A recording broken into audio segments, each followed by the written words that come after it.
கடவுளர் TV நேயர்கள் அனைவருக்கும் அநேக நமஸ்காரங்கள். ஜோதிட குழுவின் சார்பாக ஆடி மாத பலன்களை பற்றி பார்ப்பதற்காக வந்திருக்கின்றோம். இந்த ஆடி மாதங்கிறது ஆடி மாதம் 1ஆம் தேதிங்கிறது 17/7/2024 புதன்கிழமை இன்னைக்கு ஆரம்பமாகுது. அதுமாரி ஆடி மாதம் முடிகிறது 16/8/2024 வெள்ளிக்கிழமையோடு முடியுது. இந்த நாட்களில் உள்ளதை பற்றி பார்ப்போம். இப்போ நாங்கள் வந்திருக்கிறது அடியன் சக்தி சோமையாகிய நானும், டாக்டர் KS ஐயங்கார் அவர்களும், டாக்டர் ஹரிஹர சர்மா ஐயா அவர்களும் வந்திருக்கிறாங்க. இப்போது ஆடி மாத பலன்களில் சொல்கிறதுக்கு முன்னாடி ஆடி மாதத்தில் இருக்கக்கூடிய விசேஷங்கள் என்னென்னங்கிறதையும் ஆடி மாதத்தினுடைய கிரக நிலைகளை பற்றியும் நம்முடைய டாக்டர் ஹரிஹர சர்மா ஐயா சொல்லுவாங்க. அனைவருக்கும் ஹரிஹர சர்மாவின் பணிவான நமஸ்காரங்கள். நாம் ஒவ்வொரு வருஷமும் பார்ப்போம்னாக்கா மாத பலன்கள் பார்ப்போம். அதை தவிர ஒவ்வொரு கிரக பலன்களும் பார்ப்போம். அதுபடி இப்போ பார்க்குறது தமிழ் மாத பலன்கள் பார்க்குறோம். தமிழ் மாதம் அப்படின்றது ஆடி மாத பலன்களை இந்த ட்ரிப்பு பார்க்க போகிறோம். இந்த ஆடி மாதம் இருக்கிறதுல வசந்த மாதம் அப்படிங்கிறோம். எதை வச்சு நீங்கள் சாமி வசந்த மாதம் அப்படின்றீங்க அப்படின்னாக்க உத்தராயண காலத்துலேருந்து தட்சிணாயன காலத்துக்கு போகிறது தான் ஆடி மாதம். நம்மளுடைய பித்திருக்களுக்கு உகந்த மாதம் அப்படின்றத பொறுத்தளவுக்கு பித்ருபக்ஷம், பித்திருக்களுக்கு காரியம் செய்யக்கூடியது அப்படின்றது ஆடி அமாவாசை. அதுக்கு அடுத்தது உத்தராயணத்துலேருந்து தட்சிணாயனம் போகக்கூடிய காலகட்டங்கள், தட்சிணாயனத்துலேருந்து உத்தராயணம் போன காலகட்டங்கள்னா மகர மாதத்தில் வர்றது அப்படின்றது தை அமாவாசை. அதுக்கடுத்து புரட்டாசி மாதத்தில் வர்றது மகாலய அமாவாசை. இதில் பொறுத்தளவுக்கு பெரும்பாலானவங்க என்ன பண்ணிடுவாங்க, அந்த திதி தர்ப்பணங்களை விட்டுருவாங்க. ஒரு சில பேர் இறந்த தேதியில் கொண்டாடுவாங்க. அவங்களுக்கெல்லாம் இந்த செய்யக்கூடிய மாதம் ஆடி மாதம், தை மாதம், மகாலய அமாவாசை. அப்படி இருக்கிற இந்த வசந்த மாதத்தை ஆடி மாதத்தில் என்னென்ன நற்காலங்கள், என்னென்ன விசேஷ தினங்கள். ஆடி அப்படின்னாலே அம்மன் மாதம் அப்படின்னு சொல்லுவோம். அம்மனுக்கு கூழ் ஊற்றக்கூடிய மாதம் அப்படிம்போம். அப்போ இந்த மாதத்தில் வரக்கூடிய விசேஷங்களை பார்த்துட்டு ஒன்று ஒன்றா பார்ப்போமா. ஆடி மாதம் 3ஆம் தேதி அதாகப்பட்டது உங்களுக்கு என்ன வருது அப்படின்னு கேட்டோம்னாக்க 19/7/2024 தஞ்சை மாவட்டத்தில் உள்ள புன்னைநல்லூர் மாரியம்மனில் பூச்செறிதல் இருக்கிறதுலே ரொம்ப வசந்தது அப்படின்றது தஞ்சாவூர் புன்னைநல்லூர் மாரியம்மன். அதுக்கு அடுத்தது வர்றது அப்படின்றது 21/7/2024 பூர்ணிமா. இதில் என்ன எல்லா மாதமும் தான் பௌர்ணமி வருதே சாமி, இதில் என்ன இந்த பூர்ணிமா மட்டும் விசேஷ பூர்ணிமா அப்படின்றது புத்த பூர்ணிமா அல்லது குரு பூர்ணிமா. குருமார்களை வணங்கக்கூடிய பூர்ணிமா. நமக்கு அக்ஷரம் சொல்லி கொடுத்த, அக்ஷரம்னாக்க நாம் செய்கின்ற தொழிலுக்கு அக்ஷரம் சொல்லி கொடுத்த குருமார்களை வணங்கக்கூடிய தினம் அப்படின்றது பௌர்ணமி தினம், அதாகப்பட்டது குரு பூர்ணிமா தினம். அதுக்கு அடுத்தது பார்த்தோம் அப்படின்னாக்க 23/7/2024 செவ்வாய்க்கிழமை நம்ம காஞ்சிபுரத்தில் உள்ள ஸ்ரீ ஜெயேந்திர சரஸ்வதி சுவாமிகளுடைய ஜெயந்தி. காஞ்சிபுரம் மடம் அப்படின்னாலே உங்களுக்கு பொறுத்தளவுக்கு முதல் மடம் அப்படின்றத பொறுத்தளவுக்கு கேரளாவில் உள்ள ஆதிசங்கரர் மடம். அடுத்தது வந்தது 64 பட்டம்ன்றது ஜெயேந்திர சரஸ்வதி சுவாமிகள்.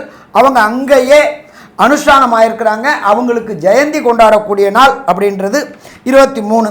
அதுக்கு அடுத்தது பார்த்தோம்னாக்க 27/7/2024 சனிக்கிழமை நம்ம பூமி பூஜை போடுறது. பூமி பூஜை போடுறது அப்படின்னாக்க வாஸ்து பகவான் கண் விழிக்கக்கூடிய நாட்கள். வாஸ்து பகவான் கண் விழிக்கக்கூடிய நாட்களில் நாம் அந்த மனைக்கு உண்டான பூஜையை பண்ணிவிட்டு வீட்டு வேலையை தொடங்கினோம் அப்படின்னா எந்த விதமான தடசமும் வராது. லோன் கேட்ட இடத்துல லோன் கிடைக்கும், மெட்டீரியல் கேட்ட இடத்துல கிடைக்கும், வேலைக்காரங்க எல்லாருமே பிரச்சனை இல்லாமல் இருப்பாங்க. அப்போ அந்த வாஸ்து நாளில் எந்த டைம்னு பர்டிகுலர் டைம் சொல்கிறேன், அந்த டைம் ரொம்ப வசந்த டைம். காலையில் 6:52லேருந்து 8:22 வரையிலும் இந்த வாஸ்து தினம், வாஸ்து பூஜை போடக்கூடிய நேரம். அதுக்கு அடுத்தது எம்பெருமான் முருகபெருமானுக்கு உண்டான தினம் அப்படின்றது ஆடி மாதத்தில் வர கிருத்திகை தினம். அதுக்கு அடுத்தது பார்த்தோம் அப்படின்னாக்க தஞ்சாவூர் மாவட்டம், கும்பகோணம் மாவட்டம், இந்த காவேரி நதி பாயக்கூடிய மாவட்டங்களில் என்ன பண்ணுவாங்க அப்படின்னாக்க ஆடி பெருக்கு அல்லது 18ஆம் பேர் அப்படிம்பாங்க. குழந்தையெல்லாம் சொப்பரத்தை எடுத்துகிட்டு போயிட்டு எல்லா சாப்பாடையும் வச்சுக்கிட்டு அந்த கரையோரம் சாப்பிடுவாங்க. அதே போல் புதுமண தம்பதிகளை பொறுத்தளவுக்கு மாங்கல்யம் மாற்றக்கூடிய நாள். இது எல்லாமே வசந்த நாள் அப்படின்றது ஆடி பெருக்கு. அதுக்கு அடுத்தது 4/8/2024 ஆடி அமாவாசை. அது என்ன சாமி ஆடி அமாவாசை, அது மட்டும் என்ன அப்படின்னாக்க உங்களுக்கு பொறுத்தளவுக்கு உத்தராயணத்துலேருந்து தட்சிணாயனம் மாறக்கூடிய காலகட்டம் அப்படின்றத பொறுத்தளவுக்கு கடக மாதம், அதாவது ஆடி மாதம். இந்த ஆடி மாதத்தில் பொறுத்தளவுக்கு உத்தராயணம் அப்படின்றது தேவர்களுடைய பகல் பொழுது, தட்சிணாயனம் அப்படின்றது தேவர்களுடைய இரவு பொழுது. இப்போ இந்த காலகட்டங்களில் ஆடி மாதத்தில் பொறுத்தளவுக்கு ஆடிப்பட்டம் தேடி விதை அப்படிம்பாங்க. ஆடி மாதத்தில் அம்மன் கோயிலில் கூழ் ஊற்றுவாங்க. எதுக்காக அப்படின்னாக்க விவசாயிகள் தான் அறுவடை பண்ணின அத்தனை நெல்லையும் விற்றுட்டு விதை நெல் மட்டும் வச்சுருப்பாங்க. அவங்க அந்த காலகட்டங்களில் கஷ்டப்படக்கூடாது அப்படின்றதுனால நம்மளுடைய முன்னோர்களும் மூத்தோர்களும் ஊரில் உள்ள ஒவ்வொரு அம்மன் கோயிலையும் கூழ் காய்ச்சி ஊற்றுவாங்க. அப்போ இதை மாதிரி உள்ள விசேஷமான தினம் அப்படின்றது ஆடி அமாவாசை. அடுத்தது பித்ருக்களுக்கு பொறுத்தளவுக்கு ஒரு சில பேர் என்ன பண்ணுவாங்க, இறந்த திதி தெரியாததுனால என்ன பண்ணுறதுன்னு ஜோசியங்கள்ட்ட வந்து கேட்பாங்க. அப்போ பண்ணக்கூடிய காலகட்டங்கள் அப்படின்றது ஆடி அமாவாசையில் பண்ணலாம், அதுக்கு அடுத்தது தை அமாவாசையில் பண்ணலாம், அடுத்தது மாலை பட்சத்தில் பண்ணலாம். அப்படி விட்டு போனவங்க அத்தனை பேரும் இப்போ இந்த காலகட்டங்களில் விட்டு போன அத்தனை பேரும் வரக்கூடிய ஆடி அமாவாசை அன்னைக்கு பித்ருக்களுக்கு தர்ப்பணம் கொடுக்கணும். சரி, பித்ருக்களுக்கு தர்ப்பணம் கொடுக்கணும்னா எங்கள் வீட்டிலேயே வச்சு கொடுக்கலாமா அப்படின்னாக்க புண்ணிய தீர்த்தங்கள், புண்ணிய நதிகள், புண்ணிய கடல்கள் இதில் கொடுத்தோம் அப்படின்னாக்க கண்டிப்பாக நமக்கு அந்த பலன்கள் கிடைக்குமா? கண்டிப்பாக பலன்கள் கிடைக்கும். அதே போல் இந்த காலை பொறுத்தளவுக்கு உத்தராயணத்துலேருந்து தட்சிணாயணம் மாற காலகட்டம் பொறுத்தளவுக்கு சூரியன் வலுவிழக்கக்கூடிய காலகட்டங்கள் அப்படிம்பாங்க. இந்த காலகட்டங்களில் பரிகார பூஜைகள் செய்கிறத தவிர்த்துவிட்டு கோயில் உண்டான பூஜைகள் செய்யக்கூடிய காலகட்டங்கள், ஆலய வழிபாடு செய்யக்கூடியங்கள். நம்மளோட பொறுத்தளவுக்கு இந்து மதத்தில் பொறுத்தளவுக்கு ஒன்றுமே விளக்கமாக சொல்லியிருக்கிறாங்க, எந்தெந்த மாதம் என்னென்ன செய்யணும் அப்படின்றது. அதனால் இந்த ஆடி அமாவாசை மிக சிறப்பான மாதம். அதே போல் இந்த காலகட்டங்களில் தட்சிணாயணத்துலேருந்து உத்தராயண மாறகட்டங்களில் நல்ல பவரான காலகட்டங்கள் இந்த ஆடி அமாவாசை கொண்டாடினா ரொம்ப சிறப்பாக இருக்கும். அதுக்கு அடுத்தது ரொம்ப விசேஷமானது அப்படின்றது 7/8/2024 புதன்கிழமை. இதுக்கு பேர் ஆடி பூரம், ஆடி மாதத்தில் வர பூரம். அது ரொம்ப விசேஷமான தினம். அதுக்கு அடுத்தது பார்த்தோம் அப்படின்னாக்க 8/8/2024 சங்கரன் கோயில், நெல்லை மாவட்டத்தில் உள்ள சங்கரன் கோயிலில் ஆடி தபசு செய்யக்கூடிய நாள். அது ரொம்ப விசேஷமானது. அடுத்தது 16/8/2024 பெண்களை பொறுத்தளவுக்கு வரலட்சுமி விரதம் வாங்க. வரலட்சுமி விரதம் அப்படின்றது என்ன அப்படின்னாக்க மாங்கல்ய காலங்கள் அப்படின்றது தான் வரலட்சுமி விரதம் அப்படின்றத பொறுத்தளவுக்கு. அப்போ இந்த வரலட்சுமி விரதம் அப்படின்றத பொறுத்தளவுக்கு பெண்கள் தங்களுடைய மாங்கல்யத்துக்காக வரலட்சுமியை வச்சு விரதம் இருக்கக்கூடிய காலகட்டங்கள். அதுக்கு அடுத்தது பார்த்தோம்னாக்க எம்பெருமான் முருகப்பெருமானுக்கு உகந்த 29/7/2024 ஆடி கிருத்திகை. இந்த ஆடி கிருத்திகை அப்படின்றத பொறுத்தளவுக்கு எல்லா விதமான முருகன் கோயிலையும், முக்கியமான முருகன் அறுவடை வீடு முருகன் கோயிலை தவிர எல்லா முருகன் கோயிலையும் இந்த ஆடி கிருத்திகை விசேஷமான தினமாக இருக்கும். சரி, இதை தவிர அந்த ஆடி மாதம் பிறக்கிற நாள் கிரகங்களுடைய நிலவரம் என்னென்ன இருக்குது அப்படின்னு பார்ப்போமா? 2ஆம் இடமான ரிஷபத்தில் குரு பகவானும் செவ்வாய் பகவானும் இருக்காங்க. 4ஆம் இடமான கர்க்கடகத்தில் சூரியன், புதன், சுக்கிர பகவான் இருக்கார். காலபுருஷ தத்துவத்தின்படி 6ஆம் இடமான கன்னியா ராசியில் கேது பகவான் இருக்கார். இதை தவிர கும்பராசியில் சனி பகவான் வக்ரம் அடைஞ்சிருக்காரு. இப்போ இந்த வக்ரம் அடைஞ்சது சற்றேறக்குறைய 140 நாள். அப்போ இந்த 140 நாளும் இந்த காலகட்டங்களில் வந்துடுது. எப்பொழுதுமே சனி பகவான் வக்ரம் அடைகிறது மிக மிக சிறப்பு. காலபுருஷ தத்துவத்தின்படி 12ஆவது ராசியான மீன ராசியில் ராகு பகவானும் கொண்ட அமைப்பில் இந்த ஆடி மாதம் பிறக்கிறது. இப்போ ஒவ்வொரு ராசிக்கும் என்னென்ன பலன் இருக்குன்னு பார்ப்போமா? சக்தி வாய்ந்த கேரள மாந்திரீக முறையில் செய்வினை ஏவல் பிரச்சனைகளில் இருந்து விடுபட, செய்தவர்களுக்கே திருப்பிவிட, பல ஆண்டுகளாக பிரிந்திருக்கும் கணவன் மனைவி ஒன்று சேர, குடும்ப ஒற்றுமை மேலோங்க, தவறான உறவில் இருந்து விடுபட, தொழில் வியாபாரத்தில் வெற்றி கொடி நாட்ட, அதோடு நீங்கள் அனைத்து நலமும் வளமும் பெற சிறப்பு ஹோமம் வளர்க்கப்படும். அது வீடியோ எடுத்து அனுப்பப்படும். உடனே தொடர்பு கொள்ளுங்கள். ஜெயா டிவி புகழ் மேல்மருவத்தூர் ஞானகுரு அவர்களை. சிம்மராசி நேயர்கள், மகம் நட்சத்திரம் 4 பாதங்களும், பூர நட்சத்திரம் 4 பாதமும், உத்தர நட்சத்திரம் 1 பாதமும் ஆக இந்த 9 பாதம் கொண்டவர்கள் சிம்மராசி நேயர்கள். இப்போ இந்த சிம்மராசி நேயர்களுடைய அதிபதியாகியவர் சூரிய பகவான். அவர் 12ஆம் இடத்துல கடகத்தில் இருக்கார். அவர் மாத்திரமில்லை, அவரோட சுக்கிர பகவானும் இருக்கார், புதன் பகவானும் இருக்காங்க 12ஆம் இடத்துல. அப்போ இந்த சுக்கிரன் உங்களுக்கு ஆகஸ்ட் மாதம் 1ஆம் தேதி அன்னைக்கு உங்கள் வீட்டுக்கே வந்துடுறார். அதாவது உங்களுடைய ராசி அதிபதியினுடைய வீட்டுக்கே வந்துடுறார், ராசிக்கே. அப்போது 2ஆம் இடத்துல கேது இருக்கார், 7ஆம் இடத்துல சனி இருக்கிறதுனால பயப்பட வேண்டிய அவசியம் இல்லை. ஏன்னு கேட்டால் அவர் வக்கர நிலை அடைஞ்சு போயிருக்கார். அதனால் குடும்பத்தில் இருந்த பிரச்சனைகள் கொஞ்சம் குறைஞ்சிருக்கிறதுக்கு வாய்ப்புகள் உண்டு. அதேமாரி பார்ட்னர்ஷிப் தொழிலில் இருக்கிறதும் இப்போ சரி பண்ணிட்டு போகக்கூடிய சூழ்நிலைகளையும் உருவாக்கி தருவார். குரு 11ஆம் இடத்துல இருக்கிறதும் செவ்வாய், அதாவது உங்களுடைய ராசிக்கு 4க்கும் 9க்கும் உடைய செவ்வாய் வந்து 10ஆம் வீட்டில் இருக்கிறதும் 10ஆம் வீட்டில் குரு இருக்கிறதும், ஒரு 10ல் வந்து ஒரு பாவியாவது இருக்கணும்னு சொல்லுவாங்க. இப்போ 10ஆம் இடத்துல குரு இருந்தாலும் நல்லதை செய்ய மாட்டார் அப்படின்னு சொல்லுவாங்க. இருந்தாலும் 4க்கும் 9க்கும் உடைய செவ்வாய் போய் குருவோடு சேர்ந்து இருக்கிறதுனால குருமங்கள யோகம் பெற்று போய் அவர் உங்களுடைய ராசிக்கு 4ஆம் இடத்தை 2 பேருமே பார்க்குறாங்க. அதனால் பழைய வண்டி வாகனங்களை கொடுத்துட்டு புதிய வண்டி வாகனங்கள் வாங்குறதும், பழைய இடத்த கொடுத்துட்டு புதிய இடங்கள் வாங்குறதும், இல்லைன்னா பழைய இடத்த புதுப்பிக்கிறதும், இல்லை புதுசாக வாங்குறதும், இந்த மாதிரியான சூழ்நிலைகள் எல்லாம் இந்த மாதம் உங்களுக்கு அற்புதமாக ஏற்படுத்தி தரக்கூடிய காலமாக இருக்கும். ஆடி மாதமாக இருந்தாலும் பேச்சுவார்த்தைகளை முடிவு பண்ணி வச்சுக்கிட்டிங்கன்னா அதுக்கப்புறமும் தொடர்ந்து இவங்க 2 பேரும் இங்கேருந்து பார்த்துக்கிட்டே இருக்க போகிறவங்க தான். அப்போ அதனால் இந்த மாதத்துலரே முடிவு பண்ணி வச்சுக்கிட்டாலும் அடுத்த மாதங்களில் வாங்கிக்கிறதுக்கு உண்டான வாய்ப்புகளை எல்லாம் கொடுக்கக்கூடிய வாய்ப்புகள்லாம் மிக அற்புதமாகவும் இருக்குது. அதேமாரி உங்களுடைய ராசிக்கு 7ஆம் இடத்துல வந்து குரு பார்க்கிறார். அதாவது உங்களுடைய ராசிக்கு 7ஆம் இடத்தை வந்து குரு பார்க்கலை. அப்போ ராசிக்கு 7ஆம் இடம் அப்படின்னு சொல்லக்கூடிய இடம் வந்து கும்ப வீடு. அந்த கும்ப வீட்டில் வந்து சுக்கிரன் வந்து அவர் வந்து ஆகஸ்ட் மாதம் 1ஆம் தேதி அன்னைக்கு மாறினா வந்து சமசப்தம பார்வையில் சுக்கிரனும் சனியும் பார்க்க போகிற காரணத்தினால உங்களுக்கு வந்து வரக்கூடிய தீமைகள்லாம் வந்து மாறி நன்மைகள்லாம் நடக்கக்கூடிய வாய்ப்புகள் மிக மிக அற்புதமாக இருக்கிறது.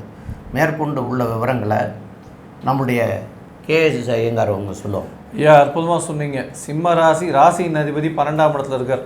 ஒரு மனசுக்குள்ள ஒரு போராட்டம், பயம் இருந்துகிட்டே இருக்கும். அதாவது ஏதாவது ஒரு விஷயத்தில் நம்ம தோற்றுருவோமோ, ஏதாவது ஆயிடுமோ அப்படின்ட்டு ஒரு மனசில் பயம் இருக்கும். ஏன்னா 12ஆம் இடத்துல போய் சூரிய பகவான் இருக்கிறதுனால அது ஒரு ஏற்றத்தை கொடுக்காது. இருந்தாலும் ராசிநாதன் 12ஆம் இடத்துல மறைஞ்சாலும் கவலைப்பட தேவையில்லை. ஏன்னா ராசியில் வந்து 2 விஷயங்கள். உங்களுடைய ராசியை சனி பகவான் பார்க்குறாரு, அதை தவிர ராசிநாதனும் 12ஆம் இடத்துல மறையிறது கொஞ்சம் மனசில் வந்து கிளேசத்தை கொடுக்கும். உடல்நிலையில் கொஞ்சம் வந்து பின்னடைவு இருக்கக்கூடிய காலகட்டமாக நிச்சயமாக இருக்கும். உங்களுடைய ராசிக்கு பார்த்தடையானால் சிம்ம ராசிக்காரர்களுக்கு 10ஆம் இடத்துல குரு பகவான் தனியாக இருந்தால் மட்டும்தான் பிரச்சனையை கொடுப்பார். தனித்த அந்தணன் அந்த இடத்த கெடுப்பார் அப்படின்றது தான் வந்து ஜோதிட மொழி. அதனால் வந்து தனித்த அந்தணனாக இல்லாமல் இப்போ செவ்வாயோடு சேர்ந்து உங்களுடைய மிகப்பெரிய யோகராக இருக்கக்கூடிய செவ்வாயோடு சேர்ந்து இருக்கிறதுனால தொழிலில் பெரிய அபரிமிதமான ஏற்றம் இருக்கும். அதுவும் அரசாங்கம், அரசியல் சார்ந்தவர்களுக்கு பெரிய ஏற்றத்தை நிச்சயமாக கொடுக்கும். இருந்தாலும் மனசுக்குள்ளே ஒரு பயம் இருந்துக்கிட்டே இருக்கும். 10ஆம் இடத்துல இருக்கக்கூடிய குரு பகவான் உங்களுடைய அதாவது இருக்கக்கூடிய ஸ்டேச்சர், அதாவது எந்த இடத்துல ஒரு பிளாட்ஃபார்மில் இருக்கீங்களோ அதை வந்து மாற்றி அமைக்கக்கூடிய வல்லமை அவருக்கு நிச்சயமாக உண்டு. ராசிக்கு 2ஆம் இடத்துல இருக்கக்கூடிய கேது பகவான் மூலியமாக பேச்சில் சிறு சிறு பிரச்சனைகள் இருக்கும். நீங்கள் என்ன பேசுனீங்கன்னாலும் அதை தவறாக புரிஞ்சுட்டு பிரச்சனையை க்ரியேட் பண்ணுவாங்க. அதனால் முடிஞ்ச வரலும் எந்த ஒரு விஷயத்துக்கும் பேசாமல் இருக்கிறது ரொம்பவும் நல்லது. பொறுமையாக இருக்கிறது, அதுவே கடந்து போகும். ஏன்னா குரு பகவான் 2ஆம் இடத்தை பார்க்கறதுனால அந்த பிரச்சனையை அதுவே கடந்து போகும். அதுதான் நல்லது. 2ஆம் இடத்தை பார்க்கக்கூடிய குரு பகவான் அவரே தனக்காரகன்னு சொல்லக்கூடியவர்ன்றதுனால பண வருமானத்திற்கு தட்டுப்பாடு இருக்காது. பண வருமானம் அதிகமாக இருக்கும். இருந்தாலும் செலவுகள் அதற்கு 3 மடங்கு இருக்கும். அதனால் கொஞ்சம் பொறுமையாக பார்த்து பணத்தை வந்து சேகரித்து வைக்கிறது ரொம்பவும் நல்லது. ராசிக்கு 7ஆம் இடத்தில் இருக்கக்கூடிய சனி பகவான் எதிர்பாலினத்தோர் மூலியமாக சிறு சிறு தொல்லைகளை கொடுப்பார். பார்ட்னர்ஷிப் பிஸ்னஸில் சிறு சிறு தொல்லைகளை கொடுக்கக்கூடிய காலகட்டமாக அமையும். மறைந்த இடத்துலேருந்து திடீர் பணம் வரும். ரேஸு, லாட்ரி இந்த மாதிரியான விஷயங்கள், அதை தவிர வந்து இந்த ஷேர் மார்க்கெட் இந்த மாதிரியான விஷயங்கள் திடீர் பணம் வரக்கூடிய வாய்ப்புகள் நிச்சயமாக உண்டு. 11ஆம் அதிபதி 12ஆம் இடத்துல இருக்கிறதுனால செஞ்ச தொழிலில் என்ன தொழில் செய்கிறீங்களோ அந்த தொழில் மூலியமாக வரக்கூடிய பணம் அதிகமாக செலவழியக்கூடிய காலகட்டமாக அமையப்போகுது. அதனால் கொஞ்சம் பொறுமையாக ஜாகிரதையாக பார்த்து பண்ணுறதுன்றது ரொம்பவும் நல்லது. மொத்தத்தில் பார்த்திங்கன்னா இந்த காலகட்டத்தில் சிம்ம ராசிக்காரர்கள், அதாவது படிக்கக்கூடிய மாணவர்களுக்கு என்ன ஏற்றம் இருக்கும், அதை தவிர அவர்களுக்கு திருமண பாக்கியம் இருக்கா அப்படின்றத பற்றி நம்ம ஐயா ஹரிஹரன் ஐயா கிட்டே கேட்போம். ஐயா நல்லா அழகாக விரிவாக விளக்கமாக சொன்னீங்க. ஃபஸ்ட்டு ராசிநாதனான சூரியன் ராசிக்கு 12ல் போயிட்டார். 1 அதுவே மிக சிறப்பு. அப்போ வெளியூர், வெளிமாநிலம், வெளிநாடு தொடர்பு ஏற்படக்கூடிய வாய்ப்புகள் உண்டு. ஆத்மக்காரகனான சூரியன் அவரோட வீட்டுக்கு அவர் 12ல் போயிட்டு சந்திரனோட வீட்டில் பகை பெற்று இருக்கிறார். இருந்தாலும் பிரச்சனை உண்டா அப்படின்னா பிரச்சனை கிடையாது. அவர் கூட 2ஆம் அதிபதியும் 11ஆம் அதிபதியுமான புதனும் சேர்ந்திருக்கிறார். இதை தவிர 3க்கும் 10க்கும் உடைய சுக்கிர பகவானும் சேர்ந்திருக்கிறார். அப்போ கண்டிப்பாக ராசிக்கு 12 அப்படிங்கிற பொறுத்தளவுக்கு வெளியூர், வெளிமாநிலம், வெளிநாடு தொடர்பு ஏற்படும். பிஸ்னஸ் தொடர்பு உள்ளவங்களுக்கு பிஸ்னஸை பெரிய அளவுக்கு விரிவாக்கம் செய்யக்கூடிய வாய்ப்புகளும் உண்டு. அதை தவிர 6க்குண்டான சனி பகவான் 7ல் போயிருக்கார். 7ல் போயிட்டு அவரே ராசியை பார்க்குறார். பையனோட வீடு, பையனை அப்பா பார்க்குறாரு. அப்படின்னாலும் அந்த இடத்துல சனி பகவான் வலுவிழந்திருக்கிறார், வக்ரம் அடைஞ்சிருக்கிறார். அப்போ நீண்ட நாட்களாக உத்தியோகம் தேடிக்கொண்டு இருக்கிறவங்களுக்கு உத்தியோகம் கிடைக்கக்கூடிய வாய்ப்புகள் உண்டு. ராசிநாதனான சூரிய பகவானுடைய வீட்டுக்கு 7ல் சனி பகவான் இருக்கார். அவர் 6க்கும் உடையவர். சரி, இதை தவிர ராசிக்கு 10ஆம் இடத்துல குருவும் அங்காரகனும் சேர்ந்து இருக்கிறாங்க. இதுக்கு பேர் குரு மங்கள யோகம்னு பேர். இந்த குரு மங்கள யோகம் இருக்கிறவங்களுக்கு கண்டிப்பாக உத்தியோகத்தில் சின்ன சின்ன தடுமாற்றங்கள் கடந்த காலகட்டங்களில் இருந்திருக்கும். அதாவது அது ஆடி மாதத்துக்கு முன்னாடி இருந்திருக்கும். செவ்வாய் மாறி வந்துட்டார். அப்போ கண்டிப்பாக அந்த பிரச்சனைகள் அத்தனையும் வரக்கூடிய 31 நாளைக்கு எந்த விதமான பெரிய அளவுக்கு பிரச்சனை இல்லாமல் கொண்டு போயிடலாம். ஒன்றும் இல்லை, நம்ம அப்படியே லைட்டாக அதை தள்ளிட்டு போயிட்டோம்னாலே பிரச்சனை வருமா? வராது. அடுத்தது 10ஆம் இடத்து அதிபதியான சுக்கிர பகவான் ராசிக்கு 12ல் இருக்கிறாரு. அவரு கூட உங்களுடைய ராசிநாதனான சூரியனும் இருக்கார். அதனால் ஜீவனஸ்தானம் கெடுமா? கெடாது. அதே போல் முழு முயற்சிகள் எடுத்து படிக்கக்கூடிய மாணவர்களுக்கு வெற்றி வெற்றி வெற்றி கிடைக்கக்கூடிய காலகட்டங்கள். ஸோ மொத்தத்தில் பார்த்தோம்னா சிம்ம ராசிக்காரங்களுக்கு சின்ன சின்ன தடுமாற்றங்கள் இருந்தாலும் வெற்றி கொடுக்க மாதம்னு சொல்லலாமா? சொல்லலாம். சரி, ஒரு சில பேருக்கு தசாநாதனோ புத்திநாதனோ அந்தரநாதனோ சூட்சுமநாதனோ சரியில்லை அப்படின்னா என்ன எளிய பரிகாரம் செய்யலாம்? அதே போல் இந்த 31 நாளில் சுபகாரியங்கள் தொடக்கக்கூடியது, வெளியூர் பயணங்களை தொடங்கிறத தவிர்க்கக்கூடிய நாட்கள் என்ன அப்படின்றதையும் நம்ம ஐயா சக்தி சோமையா அவங்க விரிவாகவும் விளக்கமாகவும் சொல்லுவாங்க. ரொம்ப அற்புதமாக தெளிவாக விவரமாக 2 பேருமே சொல்லிட்டீங்க. இப்போ உங்களுக்கு தசாநாதனோ புத்திநாதனோ சூட்சமநாதனோ அந்தரநாதனோ சரியில்லைன்னு சொன்னால் சில பரிகாரங்கள் நாங்கள் சொல்கிறோம். அதுக்கு முன்னாடி இப்போது சந்திராஷ்டம தினங்கள் அப்படிங்கிறத முதல்ல பார்த்துருவோம்.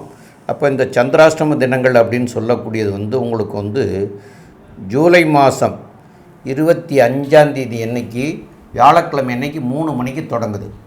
26ஆம் தேதி வெள்ளிக்கிழமை, 27ஆம் தேதி சனிக்கிழமை மாலையில் 5:24 வரைக்கும் இருக்கிறது.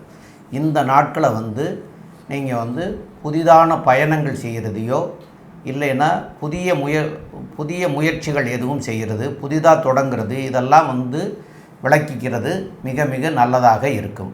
மேலும் நாங்கள் என்ன தான் பரிகாரம் சொல்லி நீங்கள் அதை செய்தாலும் உங்களுடைய தாய் தகப்பனுக்கு நீங்கள் உயிரோடு இருக்கிற போது செய்ய வேண்டிய கடமைகளையும் அவங்க தெய்வ நிலை அடைஞ்சதுக்கப்புறம் செய்ய வேண்டிய கடமைகளையும் செய்து உங்களுடைய குலதெய்வத்துக்கும் வருஷத்துக்கு ஒரு தடவை போயிட்டு இதுக்கப்புறம் நாங்கள் சொல்லக்கூடிய பரிகாரங்களையெல்லாம் நீங்கள் கேட்டு செய்துட்டு வந்தீங்கன்னா அதனால் உங்களுக்கு கண்டிப்பாக உங்களுடைய தான தர்மங்களுக்கும் பரிகாரங்களுக்கும் கண்டிப்பாக நல்ல பயன் கிடைக்கக்கூடிய வாய்ப்புகள் உண்டு. அதனால் உங்களுடைய பெற்றோர்களை முதல்ல கவனிங்க. சரி, இதுக்கப்புறமா இந்த காலகட்டத்தில் உங்களுக்கு இந்த ஆண்டு இந்த ஆடி மாதமாக இருக்கிற காரணத்தினால நீங்கள் அதாவது நம்ம சென்னையில் முப்பாத்தம்மன் கோயில்னு மாம்பழத்தில் இருக்குது. அந்த முப்பாத்தம்மன் கோயிலுக்கு நீங்கள் போகணும். அப்போ அது போகிறது செவ்வாய்க்கிழமை இல்லைன்னா வெள்ளிக்கிழமை அன்னைக்கு போங்க. அங்கே வஸ்திரம் சாத்தி வழிபடலாம். வஸ்திர தானம் பெண்களுக்கு கொடுக்கலாம். அதே போல் அந்த வெள்ளிக்கிழமைகளில் வரக்கூடிய சேவார்த்திகளுக்கு நீர்மோர் கொடுக்கலாம். அதாவது அது கால நேரங்களில் போனீங்கன்னா அந்த மத்தியானம் பூஜை நேரத்தில் அந்த வெள்ளிக்கிழமை அன்றைக்கி 10 to 12 ராகு காலம்னு சொல்கிற பூஜை நேரத்தை அனுசரித்து போகிற போது அந்த வெயில் நேரத்துக்கு அங்கே வரக்கூடிய சேவார்த்திகளுக்கு தான தர்மங்கள் பண்ணலாம். அதாவது நீர்மோர் கொடுக்கலாம். இல்லை வேறு எதுவும் உங்களால் தயிர் சாதமாக கொடுக்கலாம். இதெல்லாம் பண்ணினீங்கன்னா உங்களுக்கு சிறப்பாக இருக்கும். மேலும் அந்த நாட்களில் அவசியம் போய் வழிபட்டுட்டு வாங்க. உங்களுக்கு வரக்கூடிய விளைவுகளிலிருந்து நீங்கி நன்மைகள் பெற முடியும் அப்படிங்கிறத சொல்கிறோம். மேலும் உள்ள விவரங்களை நம்முடைய டாக்டர் கே.எஸ். ஐயங்கார் அவங்க சொல்லுவாங்க. ஐயா, அற்புதமாக சொன்னீங்க. அதாவது இந்த சிம்ம ராசிக்காரர்களுக்கு இந்த ஆடி மாதம் குரோதி வருஷம் எப்படி இருக்குது அப்படின்னு பார்த்தோமே ஆனால் பணவரவிற்கு பஞ்சம் இருக்காது. பேச்சில் கவனமாக இருக்கணும். 7ஆம் இடத்தில் இருக்கக்கூடிய சனி பகவான் வக்கரகதி அடைஞ்சிருக்கிறதுனால பார்ட்னர்ஷிப் தொழிலில் கொஞ்சம் செட்பேக் இருக்கக்கூடிய வாய்ப்பு உண்டு. அதிக முதலீடுகள் போட வேண்டாம், பொறுமையாக இருக்கிறது நல்லது. தொழிலில் ஒரு ஏற்றம் இருக்கும், சொந்த தொழிலில். ஏன்னா 10ஆம் இடத்தில் இருக்கக்கூடிய குரு பகவான் தனித்து இல்லாமல் செவ்வாயோடு சேர்ந்து 9ஆம் அதிபதியோடு சேர்ந்து இருக்கிறதுனால நல்ல ஒரு ஏற்றம் இருக்கும். தந்தையினுடைய மூலியமாக பணவரவு அதெல்லாம் வரக்கூடிய வாய்ப்புகள் உண்டு. தந்தையின் மூலியமாக சொத்துக்கள் வரக்கூடிய வாய்ப்புகள் இந்த மாதம் உங்களுக்கு உண்டு.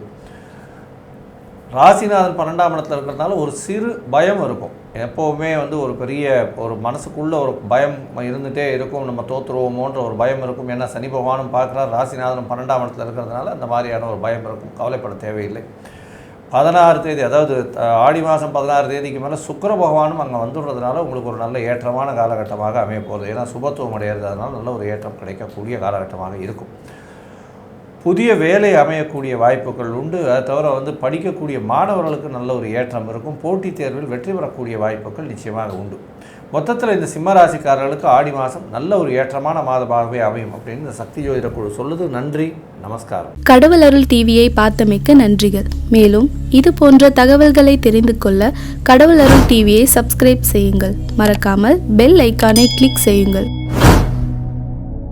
சக்தி வாய்ந்த கேரள மாந்திரீக முறையில் செய்வினை ஏவல் பிரச்சனைகளில் இருந்து விடுபட, செய்தவர்களுக்கே திருப்பிவிட, பல ஆண்டுகளாக பிரிந்திருக்கும் கணவன் மனைவி ஒன்று சேர, குடும்ப ஒற்றுமை மேலோங்க, தவறான உறவில் இருந்து விடுபட, தொழில் வியாபாரத்தில் வெற்றி கொடி நாட்ட, அதோடு நீங்கள் அனைத்து நலமும் வளமும் பெற சிறப்பு ஹோமம் வளர்க்கப்படும். அது வீடியோ எடுத்து அனுப்பப்படும். உடனே தொடர்பு கொள்ளுங்கள். ஜெயா டிவி புகழ் மேல்மருவத்தூர் ஞானகுரு அவர்களை.